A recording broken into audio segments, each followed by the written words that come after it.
Assalomu alaykum hurmatli dehqonlar. Bugun 18-avgust 2025-yil Toshkent viloyati Angren tumanidamiz.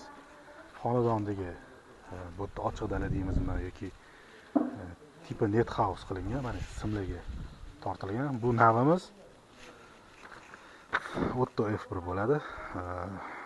Xazera firmasini o'tgan yildan boshlab sotuvga kirgan kalta bodring duraganlardan biri. Qo'limda mana shu bodringlardan bittasi. Mana ochiq joyga qaramasdan dehqon akamiz juda chiroyli qarabdilar. Mana shpallerlarga olib, bularni mana simla tortib erinmabdilar, xonadonga qilibdilar. Mana ko'rishimiz mumkin. Bodringni potensialini ko'rsataman, общий. Mana bodringni tugishlari, bodringni o'zini holati ma'lumot o'rnida aytib o'tib ketaman. 1-iyul kuni yerga urug'lari primoy qadalgan.